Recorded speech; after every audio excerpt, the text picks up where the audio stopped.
Existem momentos na história da humanidade em que o véu entre o visível e o invisível se torna tão fino que até mesmo uma criança pode atravessá-lo. Momentos em que a inocência se torna portal e a pureza, profecia. Esta é a história de um menino de 6 anos que viu além do tempo, além da razão, além de tudo que nossos olhos conseguem enxergar. E o que ele revelou não é apenas uma advertência, é um chamado para aqueles que ainda têm ouvidos para ouvir e corações para sentir.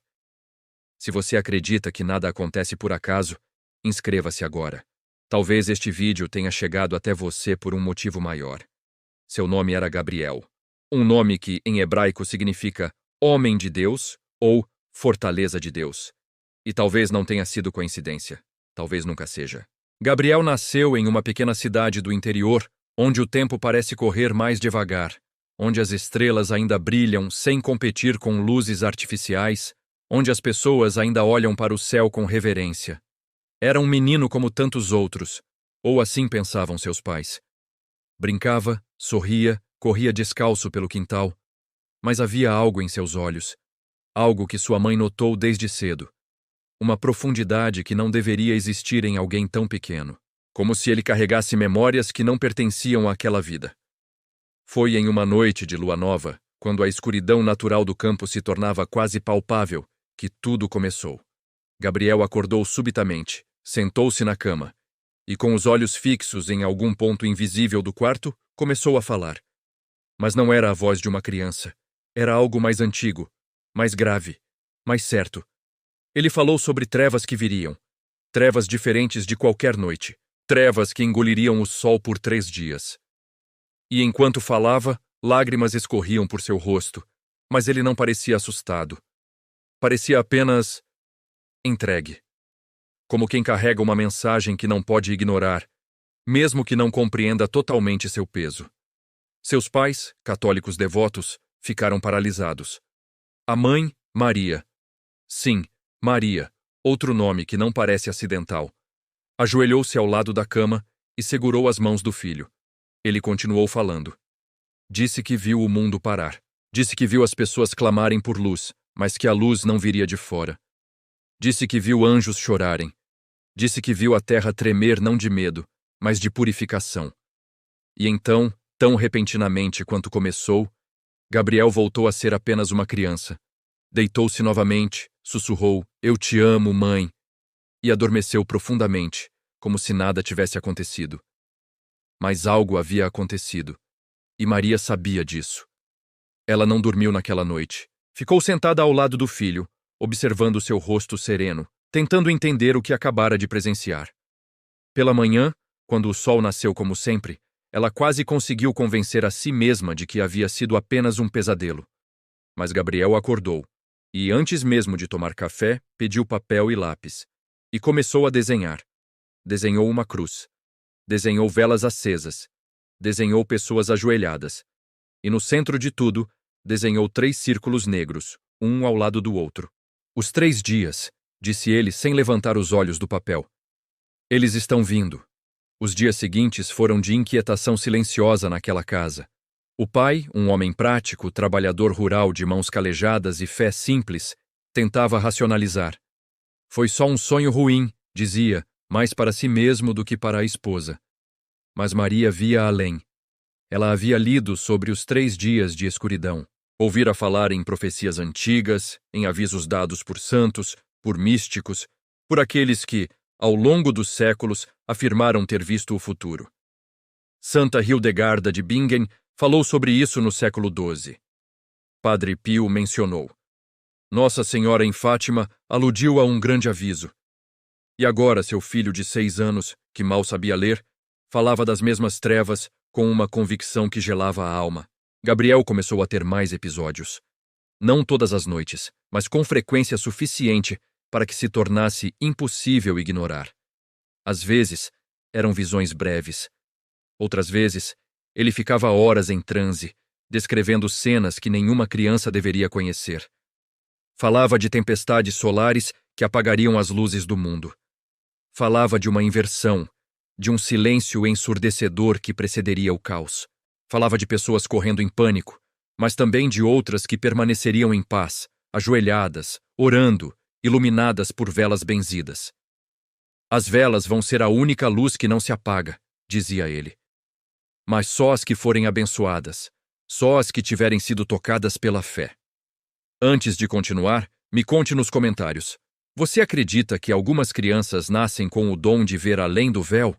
Que há almas escolhidas para trazer mensagens de alerta e esperança? Escreva. Eu acredito que Deus fala através da inocência. A notícia começou a se espalhar, primeiro entre vizinhos, depois para a cidade, depois para além. Pessoas vinham visitar Gabriel, algumas com curiosidade, outras com ceticismo, muitas com medo. Ele recebia a todos com a mesma tranquilidade desconcertante. Respondia perguntas que não deveriam fazer sentido para uma criança. Quando perguntaram o que causaria os 3 dias de escuridão, ele disse: Não é castigo, é limpeza.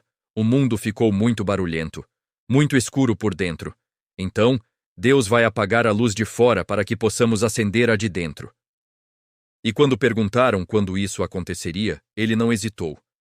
Ainda este ano, antes que o ano acabe, quando as pessoas estiverem mais distraídas, quando acharem que tudo está normal. Houve quem o chamasse de perturbado. Houve quem acusasse os pais de manipulação. Mas houve também quem reconhecesse algo de verdadeiro naquelas palavras. Padres foram consultados. Um deles, um homem idoso que havia dedicado 60 anos ao sacerdócio, conversou longamente com Gabriel. Ao sair da casa, estava pálido. Disse apenas: Preparem-se, orem. Não sabemos o dia nem a hora, mas os sinais estão por toda parte. E essa criança viu algo que eu mesmo gostaria de não ter que acreditar. Gabriel começou a dar instruções. E nisso residia o mais perturbador. Ele não falava como quem imagina, mas como quem lembra, como quem já viveu aquilo. Dizia que as pessoas deveriam ter velas de cera de abelha abençoadas por um sacerdote. Que deveriam cobrir todas as janelas, pois olhar para fora durante os 3 dias seria fatal. Que deveriam permanecer em oração constante. Que não deveriam, sob hipótese alguma, abrir portas para quem batesse, mesmo que reconhecessem a voz, pois demônios assumiriam formas familiares para enganar os vivos. Vão ouvir vozes de pessoas que amam, dizia ele, com os olhos marejados. Vão ouvir gritos pedindo socorro, mas não podem abrir. Quem abrir, se perde. Seus desenhos se tornaram mais detalhados. Ele desenhava casas com cruzes nas portas, desenhava famílias reunidas em volta de uma mesa, rosários nas mãos. Desenhava o céu vermelho, rasgado por relâmpagos que pareciam feridas abertas. Desenhava criaturas que ele chamava de os que foram esquecidos, sombras que vagavam procurando brechas, procurando almas desprotegidas. E em cada desenho sempre havia uma constante, uma luz. Pequena, frágil, mas persistente. A luz da fé. A luz que não se apaga. Os pais de Gabriel tomaram uma decisão. Não forçariam o filho a parar de falar. Não o medicariam, como alguns sugeriram. Mas também não o exporiam ao circo que a situação estava se tornando. Limitaram as visitas. Protegeram sua infância tanto quanto possível. E, em silêncio, começaram a se preparar. Compraram velas. Mandaram benzê-las. Fixaram crucifixos em todas as portas. Encheram a despensa com alimentos não perecíveis e água. Não por medo, diziam, mas por prudência. Vigiai e orai, diz a Escritura. E era isso que fariam. Certa tarde, Gabriel estava brincando no quintal quando parou subitamente. Olhou para o céu, para o sol que brilhava impassível e disse algo que sua mãe jamais esqueceria. Ele vai se apagar como uma vela. E quando voltar, muita coisa vai ter mudado. Muita gente vai ter ido embora. Mas os que ficarem, vão construir um mundo novo. Um mundo onde as pessoas vão lembrar de olhar para cima antes de olhar para o lado. Onde vão lembrar que não viemos da terra, mas do céu. As semanas passaram. Gabriel continuava sendo uma criança. Brincava, ria, ia à escola. Mas havia momentos em que aquela outra dimensão o tomava. E nesses momentos, ele não era mais Gabriel, o menino. Era Gabriel, o mensageiro. Ele falava sobre a importância do perdão. Dizia que muitos não sobreviveriam, não por falta de velas ou provisões, mas por falta de paz interior. Quem tiver ódio no coração vai atrair a escuridão, dizia. Quem tiver medo sem fé vai se perder. Mas quem tiver amor, quem tiver amor vai brilhar mesmo no escuro. Houve um episódio particularmente marcante. Uma mulher veio visitar Gabriel. Era uma desconhecida, vinda de outra cidade, que ouvira falar do menino e decidira conferir por si mesma. Ela não acreditava em nada daquilo. Era cética, racional, formada em ciências. Mas ao olhar nos olhos de Gabriel, algo nela se quebrou. Ele a olhou e disse, sem que ninguém tivesse contado: Você perdeu sua filha há 3 anos e desde então não consegue mais orar. Acha que Deus a abandonou. A mulher empalideceu. Era verdade. Cada palavra. Gabriel continuou. Ela está bem. Ela te espera. Mas você precisa perdoar, não a Deus, a você mesma, porque não foi sua culpa, nunca foi. A mulher caiu de joelhos e chorou como não chorava há anos. E quando saiu daquela casa, algo havia mudado. Ela voltara a acreditar. Os relatos se multiplicavam. Pessoas que entravam céticas e saíam transformadas. Não porque Gabriel fizesse milagres, mas porque, de alguma forma, ele via. Via o que estava escondido, via a dor, a culpa, a esperança sufocada. E com a simplicidade de uma criança, devolvia às pessoas algo que elas haviam perdido. A certeza de que não estavam sozinhas, de que havia um plano, de que o sofrimento tinha propósito. Enquanto isso, o mundo lá fora continuava. As notícias falavam de tensões geopolíticas, de crises econômicas, de mudanças climáticas. O sol nascia e se punha como sempre. As pessoas viviam suas rotinas, preocupadas com contas, com trabalho, com entretenimento. Poucas prestavam atenção aos sinais, aos terremotos que se tornavam mais frequentes, às anomalias no campo magnético da Terra, às auroras boreais aparecendo em latitudes onde jamais deveriam estar, aos relatos crescentes de pessoas ao redor do mundo tendo sonhos semelhantes, sonhos com escuridão, sonhos com avisos. Gabriel, alheio ao ceticismo do mundo adulto, continuava sua missão silenciosa. Ele não pregava, não julgava, apenas dizia o que via, e o que via era tanto terror quanto esperança. Vai ser assustador, admitia. Muita gente vai ter medo, vai ouvir coisas horríveis, vai sentir a presença do mal tão perto que vai pensar que perdeu. Mas quem tiver fé, quem segurar firme na oração, vai perceber que o mal não pode tocar quem está protegido. A luz da vela é pequena, mas é suficiente.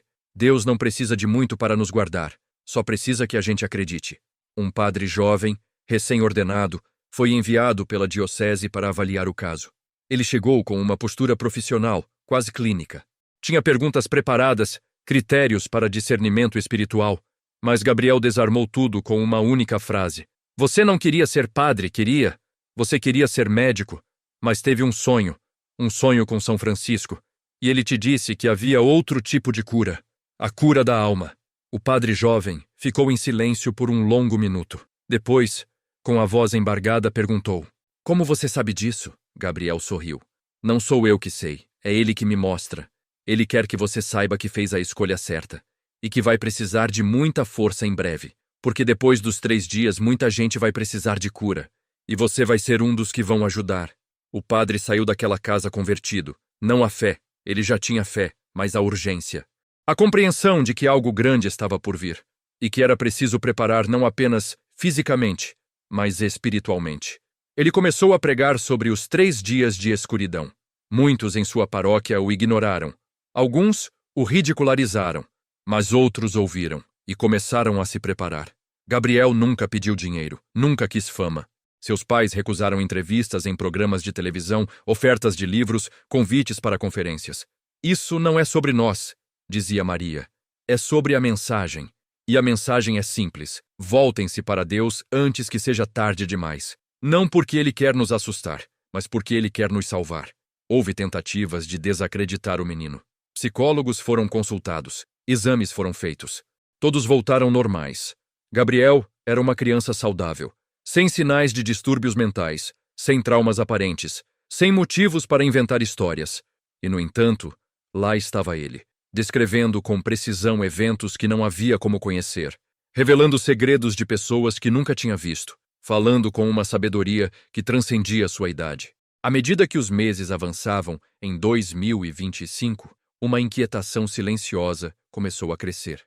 não apenas entre aqueles que conheciam Gabriel, mas em círculos mais amplos. Profecias antigas estavam sendo redescobertas, textos esquecidos voltavam à tona.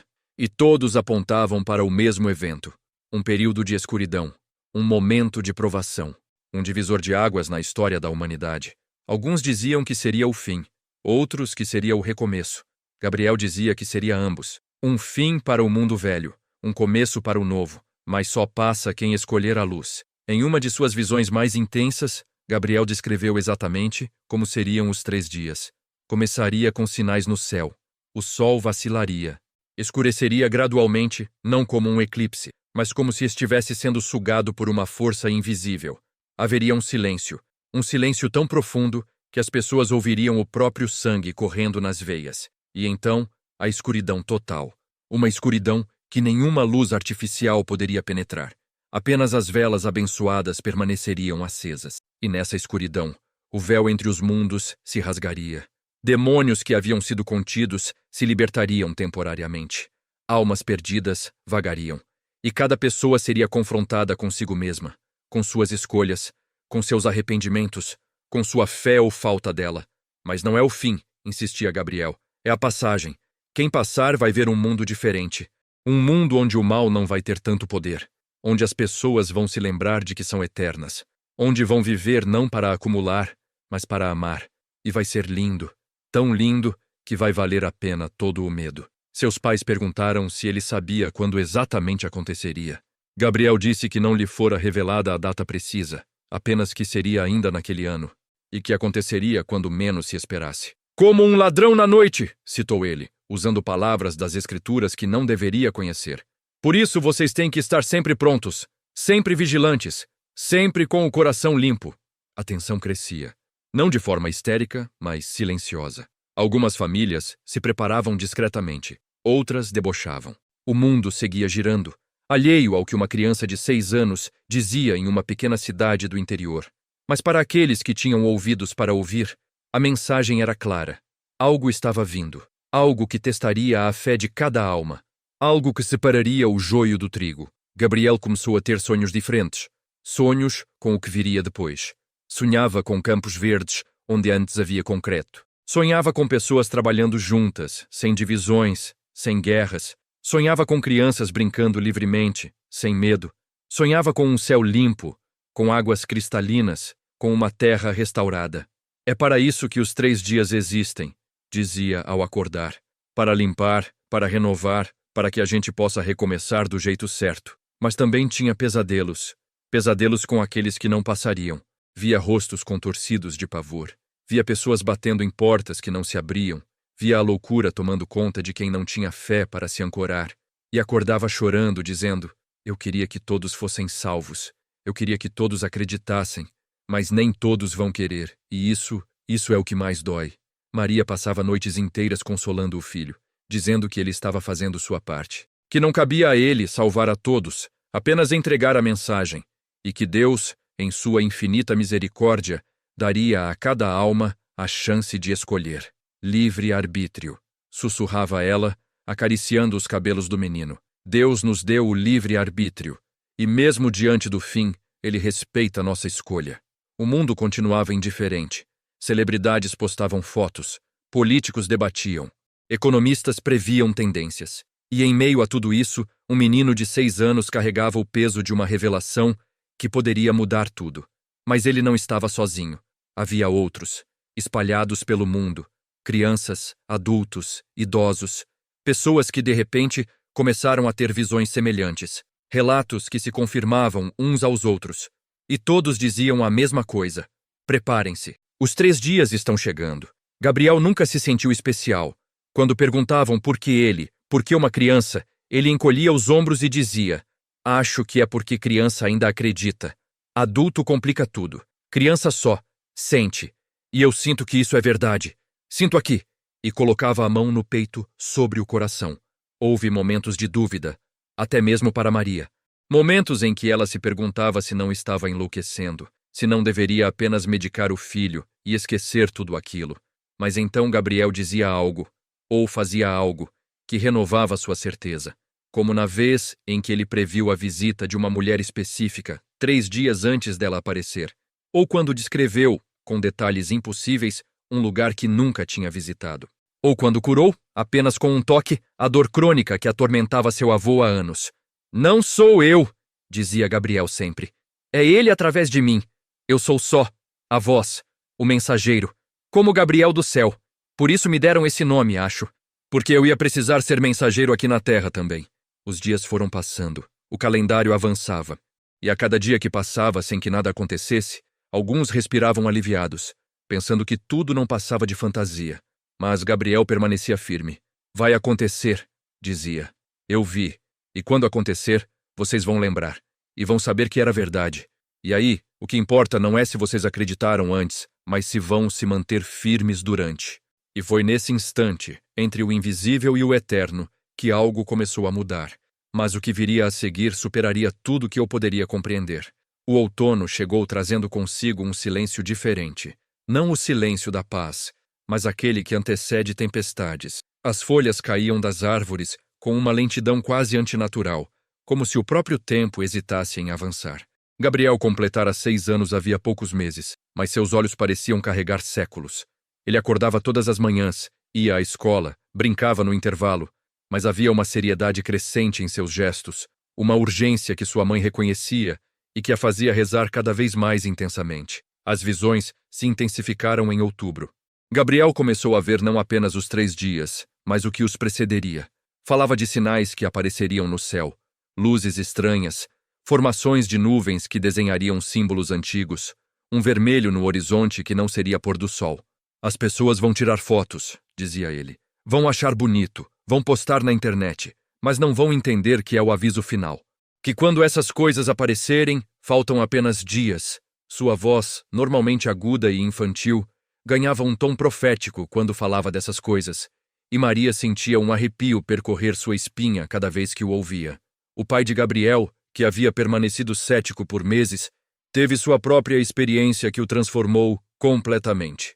Ele trabalhava no campo, arando a terra sob o sol escaldante de uma tarde de outubro, quando de repente sentiu algo. Não era uma voz, não era uma visão, mas uma presença tão poderosa que o fez cair de joelhos ali mesmo, no meio da terra vermelha. E naquele momento, ele soube. Simplesmente soube. Seu filho estava dizendo a verdade, e o tempo estava se esgotando. Ele voltou para casa com lágrimas nos olhos, abraçou Gabriel e pediu perdão por ter duvidado. Não precisa pedir perdão, pai, disse o menino. Deus entende. Ele sabe que é difícil acreditar. Por isso ele manda sinais, e você acabou de receber o seu. A pequena comunidade onde viviam começou a se dividir. Havia aqueles que acreditavam e se preparavam, e aqueles que ridicularizavam e seguiam suas vidas. Mas mesmo entre os céticos, havia uma inquietação crescente. As notícias do mundo não ajudavam. Tempestades solares de intensidade sem precedentes estavam sendo registradas. Cientistas falavam de uma possível reversão dos polos magnéticos. Havia relatos de animais se comportando de forma estranha, migrando em direções erradas, se agrupando em números incomuns, pássaros caindo mortos do céu sem explicação, baleias encalhando em praias em números recordes. A própria terra parecia estar gemendo, preparando-se para algo. Gabriel começou a dar instruções mais específicas. Não apenas sobre velas e janelas cobertas, mas sobre o estado espiritual necessário para atravessar os 3 dias. Não adianta ter vela se o coração está escuro, dizia. A vela é só um símbolo. O que protege mesmo é a fé, é o amor, é o perdão. Quem guardar rancor, quem tiver ódio, quem não perdoar, vai atrair a escuridão mesmo com 1000 velas acesas. Ele falava sobre a necessidade de confessar os pecados, de reconciliar-se com inimigos, de fazer as pazes com o passado. Deus vai dar uma última chance para todo mundo acertar as coisas, mas tem que ser antes. Durante os 3 dias, vai ser tarde demais. Uma tarde, uma jornalista de uma grande rede de televisão conseguiu burlar a proteção dos pais e chegou até Gabriel. Ela veio com uma câmera, um sorriso condescendente e a intenção clara de desmascarar o que considerava uma farsa. Mas quando Gabriel olhou para ela, algo mudou. Ele disse, com aquela calma desconcertante: "Você perdeu seu irmão quando tinha 12 anos. E você acha que foi culpa sua, porque brigaram no dia em que ele morreu. Você nunca contou isso para ninguém, nem para seu terapeuta, mas ele não te culpa. Ele nunca te culpou. E ele quer que você saiba que ele está bem, que ele te ama, e que você precisa se perdoar, senão não vai conseguir passar pelos 3 dias. O peso da culpa vai te puxar para baixo. A jornalista ficou lívida. A câmera caiu de suas mãos. Ela saiu correndo, em lágrimas, e nunca publicou a matéria. Mas semanas depois, voltou. Não como jornalista, mas como penitente. E pediu a Gabriel que orasse por ela. Os desenhos de Gabriel enchiam as paredes de seu quarto. Cada um deles era uma profecia visual. Havia desenhos do sol se apagando gradualmente, como uma lâmpada perdendo energia. Desenhos de pessoas dentro de casas, ajoelhadas, com rosários brilhando como pequenas estrelas. Desenhos de criaturas sombrias do lado de fora, arranhando portas, imitando vozes. E havia um desenho que Maria não conseguia olhar sem chorar. Mostrava uma família, pai, mãe e filho, dentro de um círculo de luz dourada, enquanto ao redor deles tudo era escuridão e caos. Esses somos nós, explicou Gabriel. A gente vai ficar bem, mas eu vejo tantos que não vão. Tantos que vão escolher o medo, em vez da fé. Novembro chegou com um calor incomum para a estação. As pessoas comentavam sobre o clima estranho, mas logo esqueciam e voltavam para suas preocupações cotidianas. Gabriel, no entanto, estava cada vez mais tenso. Ele começou a ter dificuldade para dormir. Acordava no meio da noite, suado, dizendo que podia sentir a escuridão se aproximando. Está quase aqui, murmurava. Está tão perto que eu consigo tocar. Maria e seu marido passaram a dormir no chão ao lado da cama do filho, mantendo vigília, rezando o terço repetidamente, pedindo proteção e coragem. O padre da cidade, Padre José, um homem idoso que servira aquela comunidade por 40 anos, convocou uma reunião especial na igreja. Ele nunca havia falado publicamente sobre Gabriel, mas naquela noite decidiu que era hora. Eu sei que muitos de vocês consideram tudo isso superstição, fantasia de uma criança, talvez até estratégia de pais manipuladores, começou ele. Eu mesmo pensei assim no começo, mas conversei longamente com o menino, estudei as profecias antigas, observei os sinais, e preciso dizer, com toda a responsabilidade do meu cargo e de minha idade, acredito que estamos diante de algo real, algo grande. E meu conselho como pastor desta comunidade é que se preparem. Não com pânico, mas com fé. Não com medo, mas com esperança. Porque se isso for verdade, o que importa não é sobreviver fisicamente, mas espiritualmente. A igreja ficou em silêncio absoluto. Algumas pessoas levantaram e saíram, balançando a cabeça em desaprovação. Mas muitas ficaram. E após a fala do padre, formou-se uma fila para confessar. Uma fila que se estendeu pela igreja, saiu pela porta e deu voltas no quarteirão. Padre José passou a noite inteira ouvindo confissões. Pecados que as pessoas carregavam há décadas vieram à tona. Inimizades antigas foram reveladas. E com cada confissão, cada absolvição, era como se um peso invisível fosse sendo retirado daquela comunidade. Gabriel teve uma visão particularmente intensa em meados de novembro. Ele descreveu o momento exato em que os 3 dias começariam. Disse que seria tarde, quase noite, que as pessoas estariam em suas casas, muitas já dormindo, quando o primeiro sinal apareceria. O céu ficaria de um vermelho profundo, quase sangue. Haveria um som, como um rugido vindo do centro da terra. E então, em questão de minutos, a escuridão cairia como uma cortina pesada. Quem estiver na rua quando começar, não vai conseguir chegar em casa, disse ele, com lágrimas escorrendo pelo rosto. A escuridão vai ser tão densa que vai ser impossível ver qualquer coisa. As pessoas vão tropeçar, vão cair, vão se perder. Por isso tem que estar em casa. Tem que estar preparado, porque quando começar, não dá mais para correr. Ele falou sobre o que aconteceria durante os 3 dias com detalhes que gelavam o sangue. Disse que haveria barulhos terríveis, gritos, uivos, sons de correntes sendo arrastadas, de portas sendo batidas com violência. Que as pessoas ouviriam vozes de entes queridos implorando para entrar, vozes de crianças chorando, vozes de pais, mães, filhos. Mas não podem abrir, insistia Gabriel. Mesmo que seja a voz da pessoa mais amada do mundo, não podem abrir. Porque não é ela. São demônios tomando forma, e se abrir, eles entram. E quem deixar entrar está perdido. Ele descrevia como alguns, levados pelo desespero ou pela compaixão, abririam as portas. E como seriam arrastados para fora, seus gritos se somando ao coro de horror que envolveria o mundo. Mas Gabriel também falava da paz que existiria dentro das casas protegidas. Quem estiver rezando, quem estiver com fé verdadeira, vai sentir uma paz que não faz sentido. Vai ouvir os horrores lá fora, mas vai sentir que está seguro. Vai ser como estar dentro do abraço de Deus. A vela vai queimar sem se consumir, vai iluminar mais do que deveria, e vai aquecer não só o corpo, mas a alma. E quem estiver ali vai saber com certeza absoluta que Deus é real, que o amor é mais forte que o medo, que a luz sempre vence a escuridão. Ele falou sobre o terceiro dia. Disse que seria o mais difícil. Nos 2 primeiros dias, as pessoas ainda vão ter força, ainda vão conseguir rezar, ficar firmes. Mas no terceiro dia, o cansaço vai vir. A tentação vai ser enorme. Os barulhos vão ficar piores. Vai parecer que o mundo inteiro está acabando. E é aí que muitos vão fraquejar. É aí que vão pensar, por que continuar rezando se nada muda? Mas é justamente aí que não podem desistir. Porque o terceiro dia é o teste final. É o dia em que separa quem realmente acredita de quem só estava tentando se salvar. Gabriel descreveu o que aconteceria quando os 3 dias terminassem.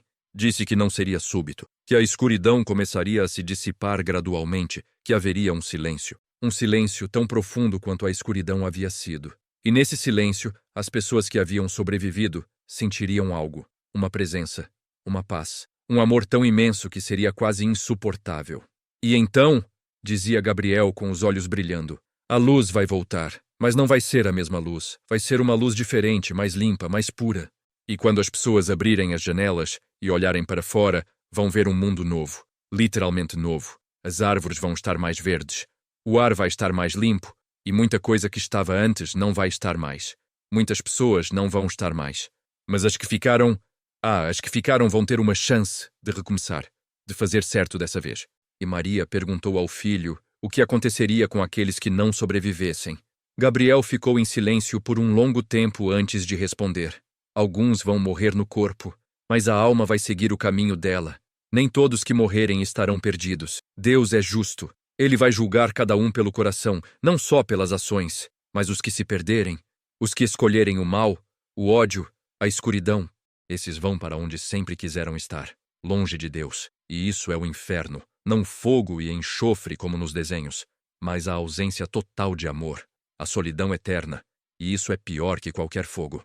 Os dias de novembro passavam com uma lentidão agoniante. Cada amanhecer era recebido com alívio por alguns e com impaciência por outros. Gabriel mantinha sua rotina de criança, mas estava visivelmente exausto. O peso da revelação estava cobrando seu preço. Ele começou a perder peso. Círculos escuros apareceram sob seus olhos, mas quando perguntavam se estava bem, ele sorria e dizia, estou bem. É só que carregar essa mensagem cansa, mas eu não estou sozinho. Ele está comigo. Sempre esteve. Houve um momento em que Gabriel pediu para falar com todas as crianças da cidade. Padre José organizou um encontro na igreja. Pais trouxeram seus filhos, muitos curiosos, outros céticos. Gabriel, pequeno diante de todas aquelas crianças, falou com uma simplicidade desarmante. Eu sei que isso tudo parece muito assustador, começou.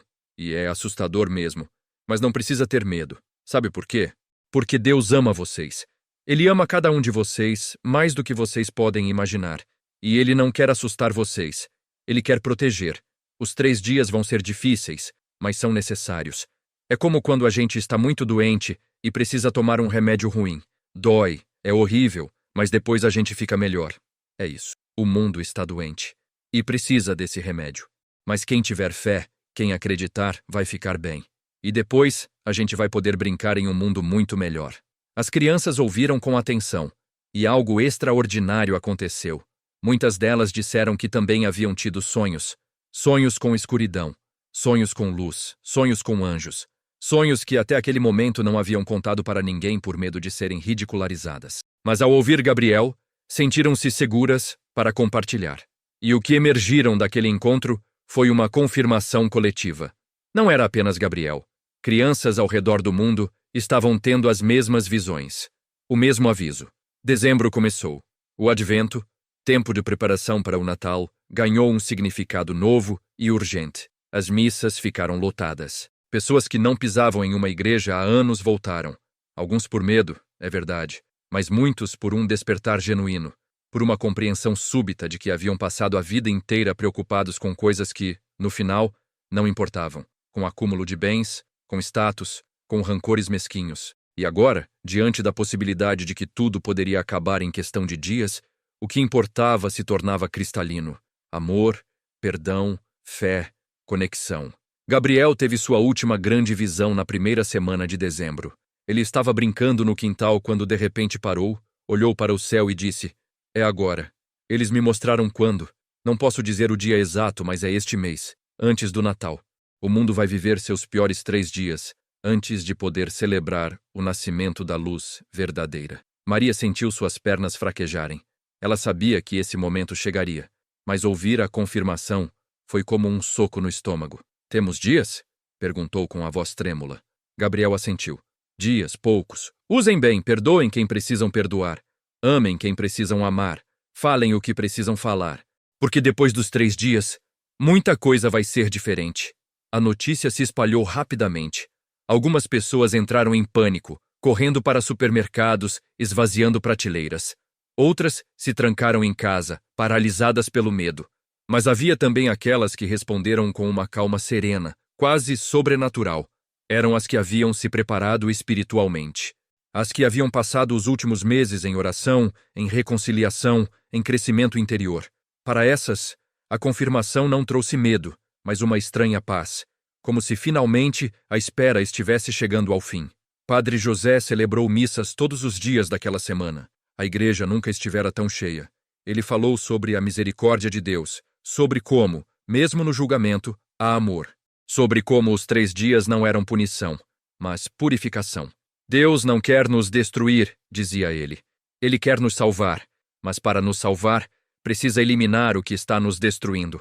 O mal que se infiltrou tão profundamente em nossa sociedade, em nossos corações. E sim, será doloroso, mas no final haverá renovação, haverá vida nova." Gabriel passou a última semana em um estado de tranquilidade que contrastava com a agitação ao seu redor. Ele ajudou sua mãe a preparar a casa, verificou se todas as janelas estavam bem vedadas, certificou-se de que havia velas suficientes, organizou a água e os alimentos, mas fez tudo isso com a naturalidade de uma criança arrumando brinquedos, sem drama, sem medo. "Vai ficar tudo bem, mãe", dizia sempre que via Maria à beira das lágrimas. "A gente vai passar por isso. A gente vai ficar junto. E quando acabar, você vai ver. Vai ser tão bonito que você vai esquecer o medo que sentiu." Houve despedidas. Famílias que moravam longe se reuniram. Inimigos se reconciliaram. Palavras que ficaram presas na garganta por anos finalmente foram ditas. "Eu te amo. Me perdoa. Eu estava errado." A possibilidade iminente dos 3 dias de escuridão fez o que anos de vida normal não conseguiram. Quebrou orgulhos, dissolveu rancores, reuniu o que estava separado. E nisso, mesmo antes de começar, os 3 dias já estavam cumprindo um propósito. Gabriel escreveu cartas, pequenas cartas para cada pessoa que havia tocado sua vida. Para sua professora: "Obrigado por ser paciente comigo. Você vai ser muito importante depois dos 3 dias. Vai ajudar a ensinar as crianças a viverem no mundo novo." Para o padeiro que sempre lhe dava pão fresco: "Seu pão alimenta o corpo, mas sua bondade alimenta a alma. Continue sendo assim." Para a mulher que perdera a filha: "Ela está orgulhosa de você, e vocês vão se reencontrar. Não hoje, não amanhã, mas quando for a hora certa." Para o padre jovem: "Seja forte. Você vai precisar ser muito forte, mas você não está sozinho." A última noite antes dos 3 dias, embora ninguém soubesse que era a última, foi estranhamente calma. O céu estava limpo, estrelado. Havia uma lua crescente, delicada como uma unha de prata. Gabriel jantou com seus pais. Comeram em silêncio, mas era um silêncio confortável. Depois do jantar, os 3 se ajoelharam na sala e rezaram o terço. A voz de Gabriel, pequena mas firme, liderando as Ave-Marias. E quando terminaram, ele abraçou seus pais e disse: "Aconteça o que acontecer, lembrem-se, o amor vence, sempre vence." Naquela noite, muitas pessoas ao redor do mundo tiveram o mesmo sonho. Sonharam com uma voz que dizia: "Preparem-se, é chegada a hora, mas não temam.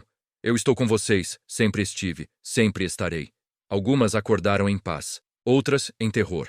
Mas todas acordaram sabendo que algo estava diferente, que o ar estava mais denso, que o véu estava mais fino, que a realidade como conheciam estava prestes a ser rasgada. E então, em uma terça-feira comum, exatamente às 7h43 da noite, começou. O céu, que estava escuro, mas normal, de repente ganhou um tom vermelho. Não o vermelho do pôr do sol, mas um vermelho profundo, visceral, como sangue iluminado por dentro. As pessoas saíram de suas casas para olhar. Pegaram celulares para fotografar. Mas então, o som veio. Um rugido grave, retumbante, que parecia vir de todos os lugares ao mesmo tempo. O chão tremeu. Não como um terremoto comum, mas como se a terra inteira estivesse respirando. E então, em questão de minutos, a escuridão caiu. Não foi gradual. Foi como se alguém tivesse apagado todas as luzes do universo de uma vez. Uma escuridão tão densa, tão absoluta, que era impossível ver a própria mão na frente do rosto. As luzes das ruas se apagaram. As luzes das casas se apagaram. Os celulares pararam de funcionar. Carros morreram no meio das ruas. E o silêncio que se seguiu foi ensurdecedor. Um silêncio quebrado apenas por gritos de pânico. Pessoas que estavam na rua tentando desesperadamente encontrar o caminho de casa, esbarrando em paredes, em carros, umas nas outras, caindo, chamando por ajuda que não viria. Dentro da casa de Gabriel, no entanto, havia luz. As 3 velas que haviam sido acesas continuavam queimando, e sua luz, que deveria ser fraca, iluminava todo o cômodo com um brilho dourado, quente, acolhedor. Gabriel estava ajoelhado entre seus pais, rosário nas mãos, olhos fechados. Começou, sussurrou. Agora é só ter fé e rezar, não parar de rezar. E eles rezaram. Ave Maria, após Ave Maria. Pai Nosso, após Pai Nosso. E enquanto rezavam, lá fora, o inferno se soltava. Os barulhos começaram. Primeiro distantes, depois cada vez mais próximos. Gritos, uivos, sons de unhas arranhando madeira. Sons de coisas pesadas sendo arrastadas. E então, as vozes. Mãe, me ajuda! Estou com frio! Filho, abre a porta, por favor! Maria, sou eu, seu marido, abre! Vozes perfeitas, indistinguíveis das reais. Gabriel apertou as mãos de seus pais com força. Não é real, disse. Não é real. Continuem rezando. Lágrimas escorriam pelo rosto de Maria, mas ela continuou. O pai, com a voz embargada, continuou. E as velas continuaram queimando. O primeiro dia pareceu eterno. Sem luz natural, sem relógios funcionando, o tempo perdia significado. Podiam ter se passado horas ou dias. A única âncora era a oração.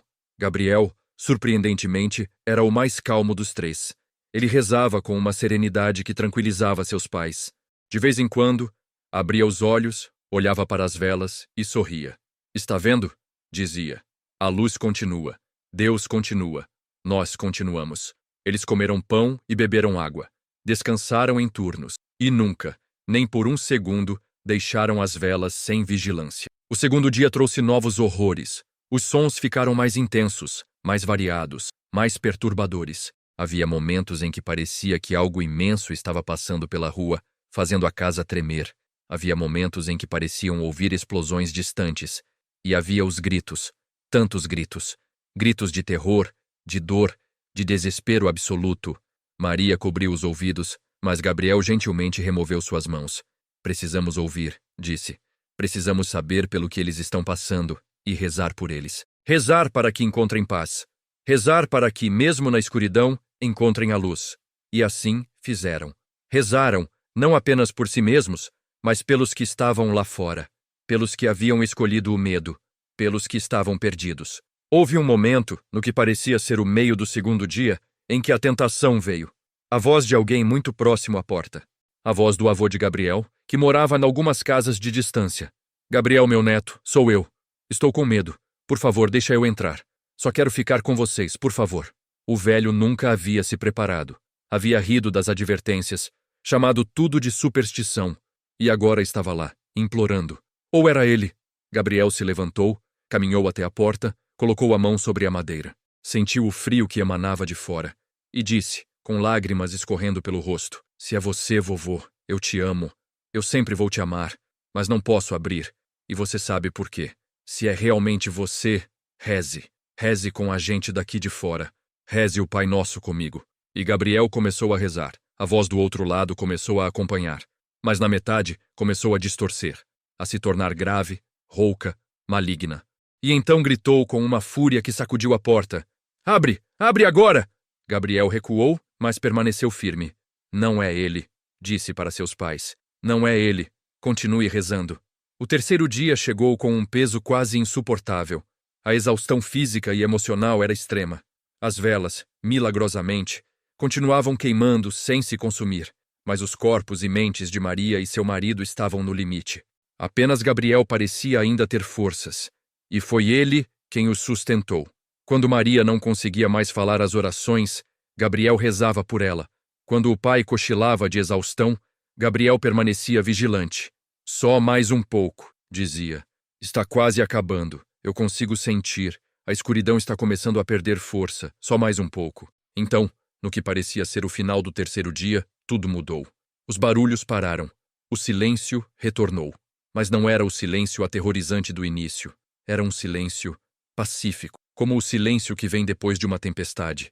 Gabriel se levantou, caminhou até a janela, tocou a cortina que a cobria. Ainda não, disse. Quase, mas ainda não. Eles esperaram. Rezaram mais um rosário completo. E então Gabriel sorriu. Agora podemos olhar. Ele puxou a cortina lentamente. E a luz que entrou não era a luz do sol que conheciam. Era mais suave, mais dourada, mais viva. Maria e seu marido se aproximaram da janela e olharam para fora. E o que viram os fez cair de joelhos. O mundo estava diferente. As árvores pareciam mais verdes, mais vibrantes. O céu tinha um tom de azul que nunca haviam visto. E o ar, mesmo através da janela fechada, podiam sentir, o ar estava diferente. Mais puro, mais leve. Mas havia algo mais. Ou melhor, havia algo a menos. As ruas estavam vazias, completamente vazias. Não havia carros abandonados, não havia corpos, não havia sinais de destruição. Era como se tudo que era velho tivesse sido apagado e apenas o essencial, o puro, tivesse permanecido. Gabriel abriu a porta lentamente. Lá fora, o silêncio era total. Eles saíram, pisando em uma terra que parecia ter sido lavada. Olharam ao redor. Outras portas começaram a se abrir. Outras famílias saindo, piscando sob a luz nova, olhando uns para os outros com uma mistura de alívio, espanto e reverência. Não havia muitas. De uma rua que tinha 20 casas, talvez 5 ou 6 portas se abriram. O resto permaneceu fechado, ou vazio. Gabriel caminhou pela rua, tocando as árvores, sentindo a grama sob os pés descalços. É exatamente como eu vi, murmurou. Exatamente. As pessoas que haviam sobrevivido começaram a se reunir. Não havia palavras, apenas abraços, lágrimas, gratidão silenciosa. Padre José estava entre os sobreviventes, velho, exausto, mas vivo. Ele olhou para Gabriel e assentiu.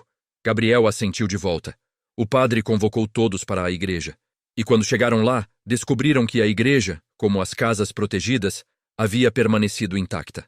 As velas no altar ainda queimavam. E sobre o altar, algo que ninguém conseguia explicar.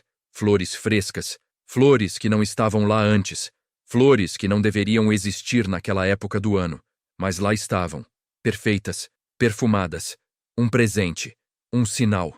Eles rezaram juntos, uma missa de ação de graças, uma missa de luto pelos que se foram, uma missa de esperança pelo que estava por vir. E quando terminou, Gabriel pediu para falar. Padre José assentiu. O menino pequeno diante da congregação reduzida falou. Nós passamos. Nós escolhemos a luz e passamos. Mas agora vem a parte difícil. Agora precisamos construir. Construir um mundo novo. Um mundo melhor. Um mundo onde o que aconteceu nunca precise acontecer de novo. E isso depende de cada um de nós. De escolhermos todos os dias o amor em vez do ódio. O perdão em vez do rancor. A fé em vez do medo. Deus nos deu uma segunda chance. Não desperdicem. Os dias seguintes foram de descoberta. Descobriram que a tecnologia antiga não funcionava mais. Celulares, computadores, tudo era apenas metal morto. Mas descobriram também que não precisavam disso. Que podiam se comunicar olhando nos olhos uns dos outros. Que podiam trabalhar juntos de forma que haviam esquecido. Descobriram que a terra produzia como nunca. Que uma semente plantada crescia em dias, não em meses. Que a água dos rios era tão pura que podia ser bebida diretamente. Que o ar curava pulmões doentes, que o mundo, liberto do peso do mal que o havia infectado, estava se curando. Gabriel continuou sendo apenas uma criança. Brincava, ria, corria, mas de vez em quando alguém vinha até ele com uma dúvida, com uma dificuldade, e ele ouvia e respondia com aquela sabedoria que não era dele, mas que fluía através dele. E aos poucos, a comunidade aprendeu a viver de uma nova maneira, sem pressa, sem ganância, sem medo. Meses depois, quando já haviam se adaptado ao novo mundo, um viajante chegou. Vinha de longe, de outra cidade que também havia sobrevivido, e trouxe notícias. Notícias de que em todo o mundo, pequenos grupos haviam passado pelos 3 dias. Não muitos. A maioria da população mundial havia se perdido, mas os que ficaram eram diferentes. Unidos não por governos ou religiões, mas por algo mais profundo. Por terem olhado para o abismo e escolhido a luz. Gabriel, ao ouvir isso, sorriu. Está começando, disse. O mundo novo. É pequeno agora, mas vai crescer. Vai crescer porque está fundado no que realmente importa. E um dia, daqui a muitos anos, as pessoas vão contar histórias sobre os 3 dias de escuridão. E vão contar não como o fim, mas como o começo. O começo da era em que a humanidade finalmente entendeu. Se esta história tocou sua alma, compartilhe com alguém que também precisa lembrar que, mesmo na escuridão mais profunda, a luz sempre vence. Lembre-se, nenhuma preparação física importa se o coração não estiver preparado. E o coração se prepara com fé, com amor, com perdão. Os 3 dias podem ser uma profecia, podem ser uma metáfora, mas a mensagem é eterna. Escolha a luz. Todos os dias, em cada decisão, escolha a luz. Porque no final, é isso que define não apenas como você sobrevive, mas como você vive. E a vida verdadeira, a vida eterna, não é medida em anos, mas em amor. Enquanto você amou, enquanto você perdoou, enquanto você acreditou mesmo quando tudo parecia perdido. Essa é a mensagem que Gabriel trouxe. Essa é a mensagem que permanece. E se você está ouvindo isso agora, talvez seja porque você também foi escolhido. Não para profetizar, mas para viver. Para viver de uma forma que honre a luz que há em você. A luz que nenhuma escuridão, por mais densa que seja, pode apagar. Porque você é filho da luz. E a luz sempre volta para casa.